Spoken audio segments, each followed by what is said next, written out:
오늘은 사무엘하 6장 1절로 19절 말씀인데요. 이전에 책별로 이렇게 구약을 연구해 나갈 때 이제 한번 모르겠어요. 이렇게 다루었던 그런 본문일지도 모르겠는데 오늘 조금 다른 각도로 이렇게 본문을 보면서 하나님의 뜻을 저희들이 생각해 보려고 합니다. 오늘이 이제 하나님께서 인정하셨던 다윗 왕이 언약궤를 본인이 살고 있는 그런 가까운 곳으로 옮기려고 하는 거죠.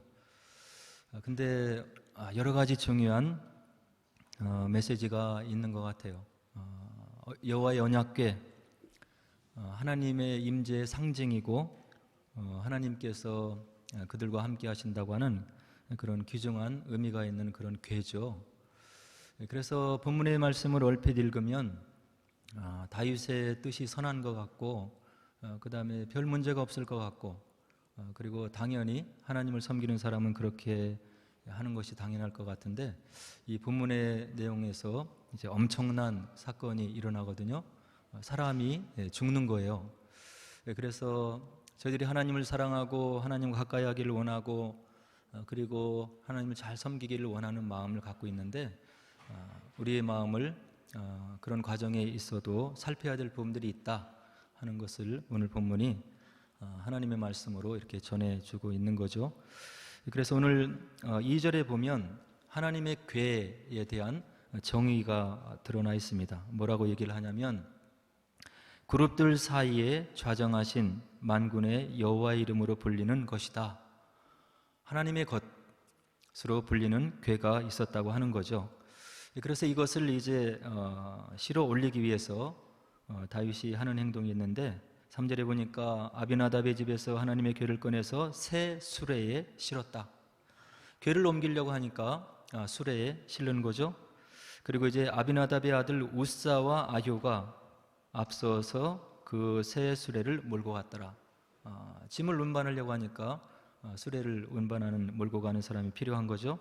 그 다음에 5절에 보니까 이 언약궤를 올리면서 이루어지는 행사들을 기술하고 있어요. 다윗과 이스라엘 온 족속은 잣나무로 만든 여러 가지 악기, 수금과 비파와 소고와 양금과 제금으로 여호와 앞에서 연주를 하면서 그 언약궤를 이제 메어 올리더라 이렇게 얘기를 하는 거죠. 얼핏 보면 하나님 앞에서 최선을 다하고 있는 것 같아요. 하나님을 경외하며 하나님을 찬양하며 언약궤를 올려오는 거예요. 근데 아까도 말씀드렸듯이 언약궤는 하나님의 임재의 상징이었기 때문에 우리가 모세오경에 보면 하나님의 궤, 언약궤는 중요한 것 세 가지를 담고 있다고 얘기를 하죠. 하나는 십계명이 쓰여져 있는 돌판이 들어있고 그 다음에 아론의 쌍난 지팡이 그리고 생명의 양식이었던 만나 하나님의 귀중한 역사가 묻어 있었던 그런 세 가지의 증거물이 하나님의 언약궤에 들어 있었던 거예요. 그래서 이 하나님의 언약궤가 있었던 것을 역사적으로 좀 살펴보면 출애굽에서 광야 시대 그리고 가나안 땅에 들어가서까지는 하나님의 궤를 놓아둔 장소는 성막이라고 하는 것이었어요. 모세를 통해서 하나님께서 성막을 어떻게 만들어라 그리고 그 안에 언약궤를 어떻게 놓아두어라 이렇게 오경에 보면 세세하게 지침을 내려두시죠. 그래서 그 만든 성막 안에 이 언약궤를 놓아두었던 거예요. 그런데 이제 이스라엘에게 왕이 생기면서 왕정시대에 들어오면서 다윗이 하나님께서 임재하시는 성전을 지으려고 하는 뜻을 가졌는데 하나님께서 다윗에게 허락지를 않으셔요. 그리고 그 아들 솔로몬에게 이 성전을 짓도록 이제 허락하시죠. 그래서 솔로몬이 하나님이 주시는 지침대로 성전을 웅장하게 지은 다음에 이 언약궤를 그곳에 두는 거예요. 그래서 구약 시대에는 이와 같이 성막과 성전이라고 하는 건물 안에 사람이 지은 조성물 안에 이 하나님의 임재의 상징인 언약궤가 들어 있는 거죠. 그런데 이 성막과 성전이 이제 다 부서지게 돼요. 그리고 나서 예수님 이후로 이 하나님의 임재의 상징인 성령께서 거하시는 곳이 어디냐면 우리들의 마음이다. 이렇게 이제 신약에 가면 그 하나님의 임재의 상징이 머무는 장소가 변하게 되는 거죠. 바울에 의하면 고린도전서 3장 16절에 보면 너희는 너희가 하나님의 성전인 것과 하나님의 성령이 너희 안에 계시는 것을 알지 못하느냐, 이렇게 얘기를 하면서 구약에 물리적으로 지은 그 장소에 하나님의 임재의 상징이 머물러 있었던 것이었는데, 신약의 이후에는 성전이 다 회파되고 하나님의 임재의 상징인 성령께서 우리의 마음을 성전 삼고 우리 가운데 이제 거주하고 있다고 하는 그런 엄청난 진리를 이 사도 바울이 우리들에게 전해주고 있는 거예요. 그래서 이제 이와 같은 중요한 의미가 있는 언약궤를 메어 올리려고 하는데 6절로 9절 보면 엄청난 사건이 이제 벌어지게 되는데요. 6절에 보니까 나군의 타작마당에 이 수레가 이르렀을 때 소들이 이렇게 뛰었다, 이렇게 기록을 하고 있죠. 그래서 소들이 뛰니까 마차가 움직여서 궤가 이제 언약궤가 떨어지려고 하는 그런 순간에 임했던 거예요. 그래서 그것을 본 주변에 있던 우사가 언약궤를 떨어지는 것으로부터 방지하기 위해서 궤를 붙잡는 우사의 행동이 6절에 기록되어 있어요. 우리들의 생각으로 보면 하나님의 궤, 하나님의 임재의 상징인 언약궤가 떨어지는 것을 막으려고 했던 우사의 행동과 그 마음을 정죄할 수가 없는 거죠. 아마 저희들이 그곳에 있었어도 그와 같은 행동을 했었을 거예요. 그러나 오늘 본문에는 하나님께서 그것이 바른 것이 아니다, 이렇게 이야기를 분명하게 해주시고 있는 것 같아요. 7절에 보니까 이 성경을 기록했던 사무엘은 우사의 그런 행동이 바른 것이고 정당한 것이 아니라 잘못된 행동이었다고 분명히 이야기를 해주고 있는 거죠. 그리고 더더욱 이해할 수 없는 것은 그렇게 하나님의 궤가 떨어지려고 하는 것을 방지하기 위해서 순수한 마음으로 했는지는 모르지만 궤에 손을 댄 우사에게 하나님께서 큰 진노를 하셔서 그를 바로 쳐서 궤 곁에서 죽게 하셨다고 하는 기록이 7절에 나와 있는 거예요. 저희들로서는 이해하기가 힘든 내용이에요. 그래서 이와 같은 엄청난 참사가 일어난 다음에 다윗이 여호와 하나님을 두려워해서 궤를 모셔 올리는 일을 중단했더라, 이렇게 9절에 이야기를 해주고 있는 거예요. 그런데 하나님께서 이와 같은 일을 왜 일으키셨는지를 모르겠는데 다윗은 하나님의 임재의 상징인 언약궤를 예루살렘으로 가져오기 위해서 엄청난 정성을 나름대로 드리는 것을 1절에서 우리가 볼 수 있어요. 이 언약궤를 메어 올리기 위해서 수레를 동원했고 또 군사를 동원하는데 3만 명을 동원해서 호위를 하고 그 다음에 시위를 하고 이 언약궤를 올리는데 바로 다윗이 힘을 기울였더라, 이렇게 1절이 이야기를 하고 있잖아요. 그리고 이제 5절로 보면 아까도 읽었듯이 다윗과 모든 백성들이 동원할 수 있는 모든 악기를 사용해서 연주하면서 하나님 앞에서 나름대로 기뻐하면서 정성을 들이면서 바로 이와 같은 언약궤를 메어 올리는 일을 했더라고, 이렇게 사무엘은 우리들에게 기록해주고 있는 거예요. 그럼 나름대로 3만 명의 호위병 군사를 동원했고 나름대로 모든 악기를 동원해서 여호와 하나님을 찬양하면서 하나님의 언약궤를 메어 올리려고 했는데 그것이 무엇이 잘못됐냐고 하는 이야기예요. 문제는 무엇이냐면 사무엘 상하가 기록되어 있는 시기를 바라보면 사사기 바로 이후의 시기라고 하는 것인데요, 이때는 사사들의 통치 시기에도 그랬지만 하나님의 말씀을 말씀답게 여기지 못하는 그런 풍조가 만연했던 그런 것을 우리가 성경을 읽으면서 알 수 있는 거예요. 하나님에 대한 지식이 차츰차츰 희미해지고 하나님께서 무엇을 하기를 원하시는지를 바로 이를 담당한 사람 지도자들도 잘 모르는 것이고 지도자들이 모르니까 많은 이스라엘 백성들이 하나님의 뜻이 무엇인지 방법인지를 바로 말씀을 통해서 잘 알고 있지 못했다고 하는 것을 우리가 사사기의 역사와 이 사무엘이 살았던 시대를 보면 말씀이 희귀했던 그런 시기를 우리가 성경을 통해서 알 수가 있는 거예요. 그럼 무엇이 잘못됐느냐? 우리가 오경을 바라보면 이 하나님의 언약궤에 대한 분명한 진술이 나와 있는데요, 이 하나님의 언약궤를 하나님께서 어떻게 만들라고 모세에게 이야기를 해주고 계시냐면, 출애굽기 25장 그리고 37장에 보니까 부살레를 통해서 조각목이라고 하는 단단한 나무를 통해서 언약궤를 만들라고 지침을 내려주셔요. 그리고 길이가 2규빗 반, 한 규빗은 약 50cm라고 이야기를 하고 있죠. 그리고 넓이가 한 규빗 반, 높이도 한 규빗 반으로 만들고 순금으로 안팎을 싸서 위쪽 가장자리로 돌아가면서 금태를 만들어라, 하나님께서 소상한 지침을 주시죠. 그리고 금고리 넷을 부어 만들어서 네 발에 닿았고, 조각목으로 채를 만들어 금으로 싸고 그 채를 궤 양쪽 고리에 꿰어 매도록 이렇게 언약궤를 만들었더라 하는 기록들이 출애굽기에 상세하게 나와 있는 거예요.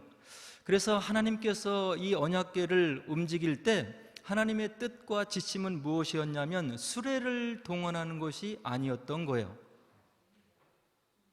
궤를, 나무를 끼워서, 고리에 끼워서 그것을 제사장들이 메어서 옮기게끔 오경에 세세하게 지침이 나와 있는 거죠. 그리고 이 언약궤를 움직일 때는 특별히 움직임을 이렇게 할 수 있는 사람들이 지정되어 있는데, 고핫 자손들이 언약궤를 메게 했어요. 민수기 7장 9절에 나오죠. 그리고 민수기 4장 15절에 보면 이와 같은 지침이 써 있는데, 진영을 떠날 때 아론과 그의 아들들이 성소와 성소의 모든 기구 덮는 일을 마치거든 고핫 자손들이 와서 맬 것이니라. 그러나 성물은 만지지 말라. 그들이 죽으리라. 회막 물건 중에서 이것들은 고핫 자손이 맬 것이다. 이렇게 모세를 통해서 하나님의 언약궤 율법이 들어있고, 아론의 쌍난 지팡이가 들어있고, 하나님께서 먹이신 기사의적의 체험인 만나가 들어있는 엄청난 하나님의 임재의 상징인 언약궤를 옮길 때는 이러이러하게 너희들이 규례와 지침을 따라서 언약궤를 옮겨야 된다 하는 것이 오경에 분명히 나와 있다고 하는 이야기예요. 그래서 이것을 보면서 우리가 알 수 있는 것은 무엇이냐면, 하나님의 말씀이 희귀해지고 이것을 먼저 깨달은 종교 지도자들, 그리고 정치인 지도자들이 하나님 말씀이 무엇을 원하는지를 그 법도에 따라서 언약궤를 메어 올려야 되는데, 다윗은 하나님을 향한 마음은 있었지만 자기 방식과 자기 마음대로 했던 거예요. 물론 우사가 떨어지려고 하는 궤를 만졌다고 해서 그 자리에서 즉사를 시키는 하나님의 섭리를 저희들이 온전히 알 수는 없는 거죠. 그러나 성경 전체를 보면 그때 당시에 하나님의 말씀이 얼마나 무시를 당하고 있고, 그리고 종교 지도자들, 그리고 정치 지도자들, 하나님의 말씀을 몰라도 너무나 모르는 그런 무지로 인한 바로 그들의 잘못된 모습을 우리가 이런 오경을 통해서 분명히 알 수가 있는 거예요. 이것은 무엇을 상징하냐면, 하나님의 일을 한다고, 하나님께 우리가 마음을 드린다고, 그리고 하나님을 위해서 우리가 무엇을 한다고, 그런 마음이 앞서서 하나님의 뜻을 우리가 행할 수 있는 그런 여지들이 많이 있는데, 하나님의 말씀 가운데 그것을 어떻게 행해야 되는지를 우리가 분명히 알지 못하면 우사와 같이, 다윗과 같이 잘못된 길로 우리가 걸어갈 수 있다고 하는 것을 우리가 간접적으로 헤아려 할 수가 있는 거죠. 그래서 우리가 보면은 이제 이와 같은 엄청난 일을 이스라엘 백성들이 언약궤를 메어 올리려고 하는 그런 순수한 일을 행했다가 하나님께서 간섭하시는 엄청난 우사가 죽는 일을 당한 다음에 이제 언약궤를 메어 올리는 일을 여호와를 두려워해서 이제 중지시키고, 10절에 보니까 다윗성으로 옮겨지지 못한 언약궤는 가드 사람 오벳 에돔의 집에 머물게 되었더라. 이렇게 바로 오늘 성경 말씀이 기록되어 있어요. 그런데 오늘 성경을 통해서 우리가 또 분명히 짚고 넘어갈 것이 있는데, 이 하나님의 언약궤가 오벳 에돔의 집에서 잠시 동안 머물렀다고 이야기를 하고 있죠. 얼마 동안이냐면 석 달을 머물러 있었다, 이렇게 이야기를 해주고 있어요. 근데 바로 이 언약궤가 불과 석 달을 오벳 에돔의 집에서 머물러 있었는데 12절에 보니까 다음과 같은 말씀이 기록되어 있어요. 여호와께서 오벳 에돔과 그의 온 집에 복을 주셨더라. 이 법궤가 다윗이 뜻을 가지고 자기가 살고 있는 예루살렘으로 옮기려고 했을 때 머물던 장소는 아비나답의 집에 있었어요. 그곳에서 얼마 동안 있었냐면 20년 동안 있었던 거죠. 그런데 오늘 우리가 함께 읽은 하나님의 말씀, 이 본문에는 아비나답의 집에 언약궤가 머물러 있었더라 이렇게만 되어 있지, 언약궤가 그곳에 있었기 때문에 아비나답의 집이 어떠한 복을 받았더라 이런 기록은 우리가 찾아볼 수 없잖아요. 근데 이 언약궤가 아비나답의 집에서 떠나서 옮겨지다가 잠시 중단한 다음에 오벳 에돔의 집에 이 언약궤를 두었는데 석 달을 있었는데, 오늘 본문 말씀은 석 달 머무르는 그곳 그 집, 오벳 에돔의 집에 하나님께서 복을 주셨더라, 이렇게 12절이 우리들에게 이야기를 해주고 있는 거예요. 이것은 굉장히 중요한 우리들의 신앙생활에 또 교훈을 주고 하나님의 어떤 우리 지식을, 지혜의 말씀을 주시는 그런 것이 있는데요, 우리가 하나님을 믿고 하나님을 섬기고 하나님을 위해서 무엇을 하는, 그리고 예배를 드리는 그런 모든 세월들에 있어서 우리의 마음이, 우리의 중심이 그 시간들 속에 배어있지 않으면 그 섬기려고 하는 연수와 노력들과 모든 의도들이 하나님께서 복을 주시려고 하는 그런 참된 그런 섬김의 모습, 경배의 모습, 하나님과 가까이 하려고 하는 그런 신앙의 모습이 안 될 수도 있다고 하는 것을 간접적으로 알려주고 있는 거예요. 이 오벳 에돔의 집에, 아비나답의 집에서 20년 동안 있었지만 하나님께서 그곳에 축복을 했더라 이런 기록이 없는데, 불과 석 달을 법궤가 머물렀던 오벳 에돔의 집에 하나님께서 큰 복을 주셨더라 이렇게 이야기를 해주고 있는 거죠. 하나님을 예배하고 하나님을 섬기고 하나님께 나왔을 때, 하나님을 위해서 무엇을 할 때 우리의 마음이 어떠한지, 그리고 하나님 보시기에 합당한 마음을 갖고 있는 것인지, 우리가 행하는 모든 것을 정말로 하나님의 은혜로 알고 겸손한 마음으로 행하고 있는 것인지를 체크하는 그런 지혜로운 모습이 저와 여러분들에게 필요하겠다는 것을 오늘 본문이 우리들에게 분명하게 보여주고 있는 거예요. 근데 오벳 에돔의 집에 석 달을 머물러 있었을 때 하나님께서 복을 주셨는데, 이 오벳 에돔의 후손들이 엄청난 축복을 받는 것을 바로 다른 성경 구절들이 우리들에게 증거를 해주고 있어요. 역대상 26장 5절로 8절에 보니까 하나님께서 이 오벳 에돔의 후손들에게 축복 주셨던 것을 바로 기록해주고 있는데요, 무엇을 하고 기록해주고 있냐면 오벳 에돔에게 복을 주셨음이라. 이는 다 오벳 에돔의 자손이라. 그들과 그의 아들들과 그의 형제들은 다 능력이 있어 그 직무를 잘하는 자들이었더라. 오벳 에돔의 한참 후세대 그 자손들에게 하나님께서 복을 주시고 그들과 함께 하시고 그들이 다 능력 있게 살아갈 수 있도록, 그리고 하나님을 지근거리에서 섬길 수 있도록 그 오벳 에돔의 후손들을 잊지 않고 하나님께서 자자손손 축복해 주셨음을 역대상 26장이 우리들에게 분명하게 역사 속에서 증언을 해주고 있는 거예요.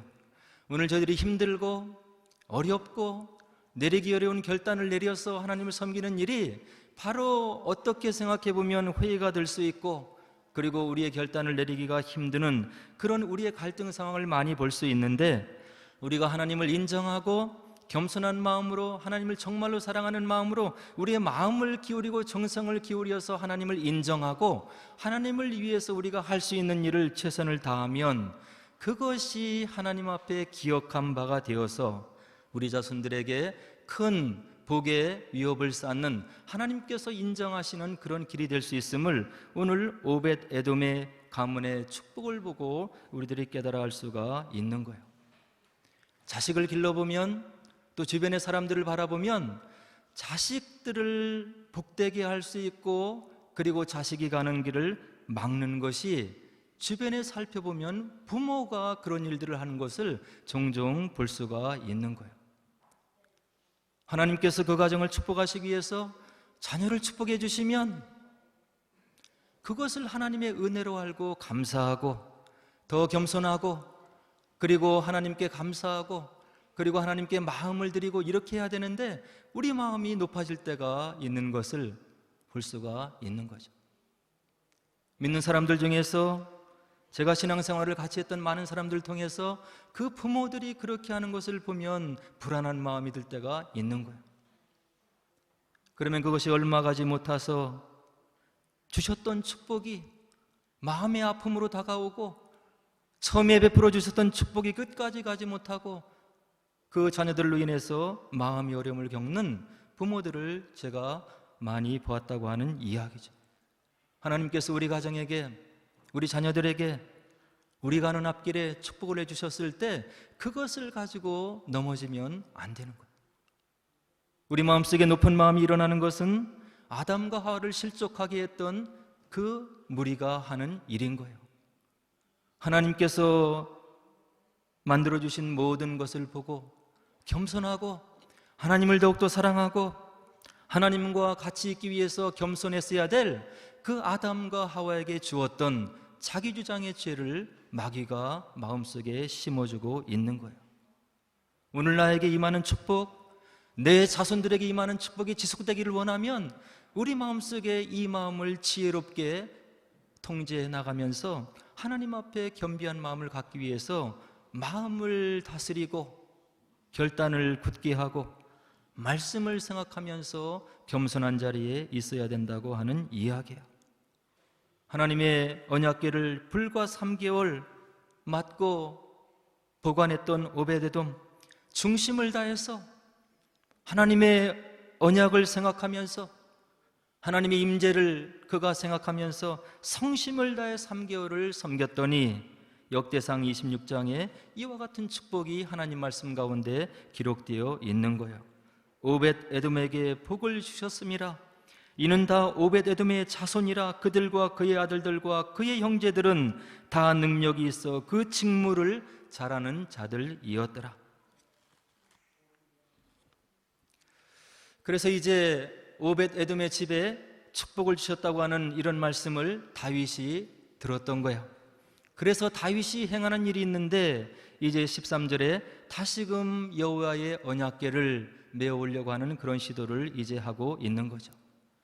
자신의 뜻대로 군사 3만을 동원해서 정성을 부리는 것 같았지만 사실은 왕의 위엄을 자랑하려고 했던 다윗의 마음, 그 마음을 하나님께서 기쁘게 받지 않으셨던 거겠지요. 그래서 이제는 돌아보고 말씀을 연구하고 어디에서 실족했는지를 기도 가운데 묵상하며 깨달았던 다윗이 이제는 하나님의 방법대로 언약궤를 메어 올리는 장면을 그 다음 절에서 우리가 볼 수 있는 거예요. 군사 3만을 준비하여서 과시욕을 하고 교만했던 마음을 내려놓고 하나님의 뜻에 따라서 궤를 메고, 그리고 오늘 묘사를 보니까 14절에 보니까 다윗이 입은 옷이 베옷이었더라, 이렇게 기록을 해주고 있는 거예요. 베옷이 부드러운 옷이 아니잖아요. 그리고 베옷을 입을 때는 성경에 보면 회개할 때 하나님을 인정하고 나를 용서해 주시고 나에게 다시 한번 기회를 주시고 하나님을 인정하니 나를 좀 도와주세요 하는 겸손한 마음이 그 다윗에게 이제 들었다고 하는 이야기. 혹시라도 이 언약궤를 메어 올리면서 하나님의 영광을 나의 영광으로 대체하고 나의 왕의 위엄을 내세우려고 했던 그런 모든 마음들을 다 내려놓고 베옷을 입고, 또 보니까 6걸음을 옮긴 다음에 번제를 드리고 제사를 드리고 하나님 앞에 자신을 성찰하면서 이 언약궤를 메어 올리는 다윗 왕과 그 무리들의 모습을 오늘 말씀이 우리들에게 보여주고 있는 거예요. 하나님 앞에서 실족할 때가 있는 거죠. 저도 마찬가지고 우리 성도 여러분도 마찬가지인 거예요. 연약하기 때문에, 나약하기 때문에 나의 모습을 드러내기를 원할 때가 있는 것이고, 나의 주장을, 하나님의 사역을 감당하면서 주장할 수 있다고 하는 이야기죠. 그때 어떻게 해야 되는지를 오늘 다윗이 우리들에게 분명하게 보여주고 있는 거예요. 왕이 될 수 있었던 모든 것, 내가 군사 3만을 동원할 수 있었던 그런 모든 것들 모두가 다 하나님의 은혜였음을 다윗이 다시금 깨달아 알고, 배옷을 입고 하나님 앞에 회개하는 마음으로 6걸음을 옮기고 번제를 드리고 하나님의 은혜와 긍휼과 자비를 구하는 낮아질 대로 낮아진 다윗의 모습을 오늘 본문에서 우리가 알 수 있는 거예요. 오늘 본문의 말씀은 저와 여러분들이 빠지기 쉬운 그런 함정을 너무나 잘 아시는 하나님께서 말씀을 통해서, 우사의 죽음을 통해서 큰 희생을 치르면서 하나님의 말씀을 세우고 있는 거예요. 저희들은 그 뜻을 다 헤아려 할 수가 없는 거죠. 왜 하나님께서 이렇게 엄히하신지, 왜 구약에 보면 이와 같이 하나님의 진노가 즉각적으로 임하는지, 또 신약에도 자신의 재산을 다 팔아서 가져오는 그 사람들을 죽이잖아요. 성령님에게 거짓말을 행했다고. 우리는 그 뜻을 알 수가 없는 거예요. 사랑의 하나님, 자비하신 하나님, 우리의 실패를 눈 감아주시고 우리의 죄를 동이서에서 먼 것 같이 옮겨주시겠다고 하는 그 자비 하나님께서 왜 이렇게 혹독한 책직을 들으시는지에 대해서 알 수가 없는 거예요.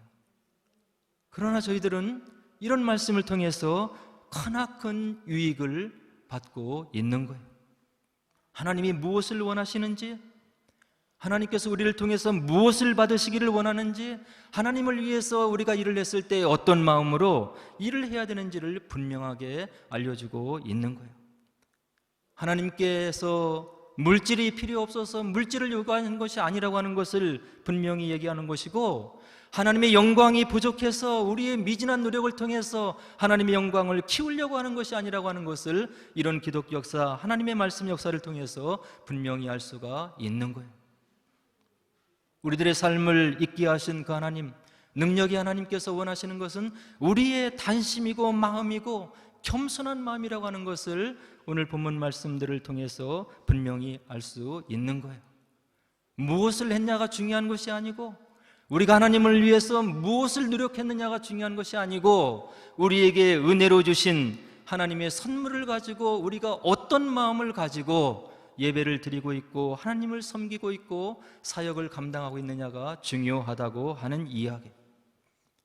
저와 여러분들의 티끌 같은 존재로 하나님의 영광을 크게 할 수 없고, 하나님의 부유하심을 더 부유하게 할 수 없고, 그분의 영광을 더 찬란하게 만들 수 없는 미물에 불과한 우리들의 신분임을 하나님께서 다시금 깨우치게 하는 것이고, 오직 우리에게 원하는 것은 하나님을 인정하고 하나님을 사랑하고 우리 마음속에 겸비한 마음을 가지고 하나님의 앞에 나오기를 원하시는 하나님의 그 단심을 이런 본문 말씀들이 우리들에게 깨우쳐주고 있는 거예요.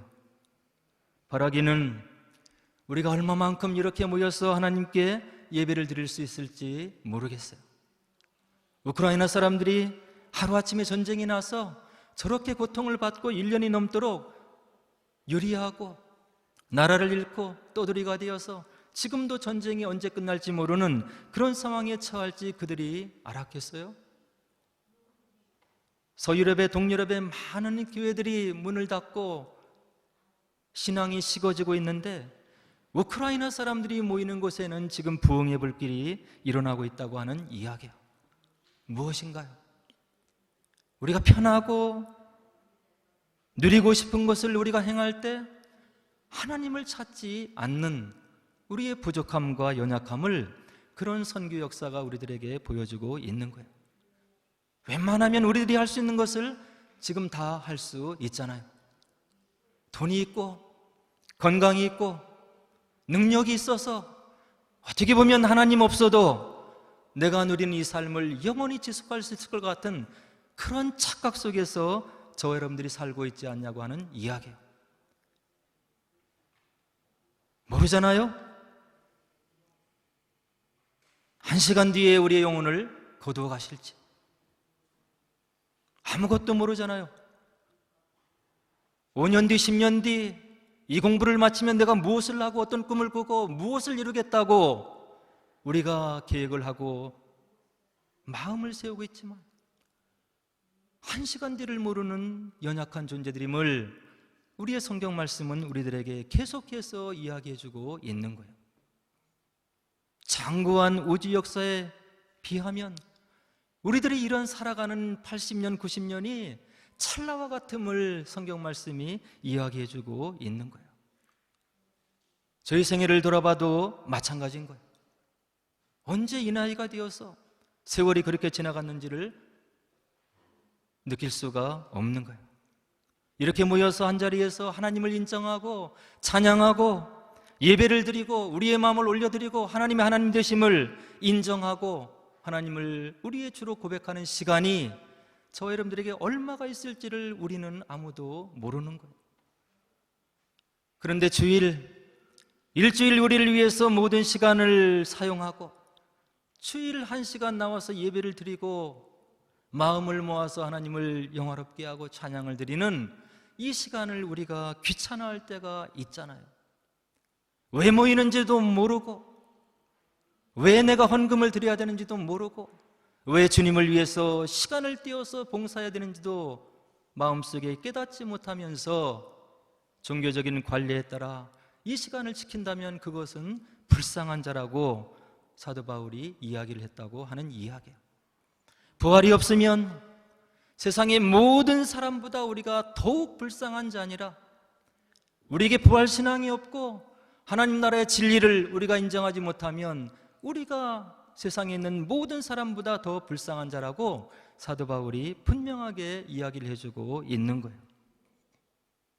바라기는 우리에게 다가온 이 구원의 은총과 축복을 다시금 말씀을 헤아리면서 기도하시면서 마음속 깊이 새기시고 하나님께서 저와 여러분들에게 무엇을 원하는지를 겸손한 마음, 주님을 사랑하는 마음, 그래서 꾸밈이 없고 자기 과시욕이 없고 하나님을 향해서 드리는 그 순수한 봉사와 섬김과 나눔을 하나님께서 원하심을 마음속 깊숙이 새기시고 주님께서 원하시는 그런 제자로서의 삶, 하나님의 자녀로서의 삶을 살아내시는 저 여러분 되기를 주의 이름으로 간절히 축원을 드립니다. 이제 우리 함께 기도하도록 하겠습니다.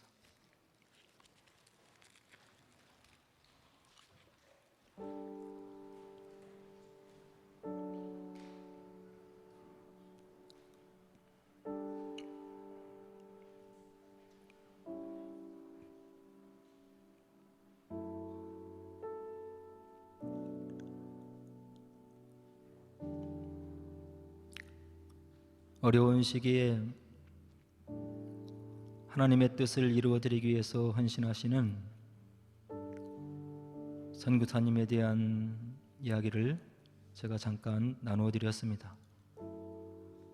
이 말씀드린 내용 외에도 우리의 마음을 겸손하게 하고 하나님을 다시금 생각하게 하는 위대한 간증들을 많이 들었습니다. 과연 저와 여러분들이 하나님을 어떻게 생각하고 있는지, 우리에게 영원한 생명을 주기 위해서 오신 예수님을 정말로 사랑하고 있는지, 우리들의 부족하고 연약함을 지금도 도우시면서 기도하고 계신 그 성령 하나님을 기쁘게 해드리는 삶을 살고 있는지 우리들이 다시 한번 생각해 봤으면 좋겠습니다. 어떤 사람은 무슨 일을 하든 마음속에서 하나님께서 지침을 알려주신다고 그렇게 고백을 하고 있는데, 또 어떤 사람들은 그런 하나님의 간섭과 동행과 섭리를 전혀 느끼지 못하고 하나님의 함께하심을 체험하지도 못하는 그러한 신앙생활을 하고 있다고 하는 이야기예요. 성경 말씀에 기록되어 있는 하나님의 함께하심, 하나님께서 그의 백성들 가운데 나타나 주셨던 그런 기록들, 저와 여러분들의 삶 속에서 이루어져야 되는 것입니다.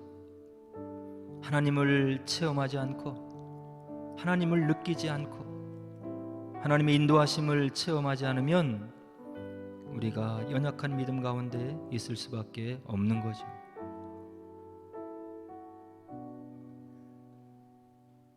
하나님, 말씀이 깨달아지게 하옵소서. 부족하고 부족한데 성령께서 우리 마음속에 역사하여 주옵소서. 주님의 뜻대로 순종하며 살기를 원합니다. 하나님의 뜻대로 살아갈 때 그 보유하시고 풍성하신 하나님께서 인도하시고 푸른 초장으로 인도하시는 그런 체험을 나의 삶 속에 허락하옵소서. 주님과 동행하기를 원합니다. 우리 함께 기도하도록 하겠습니다.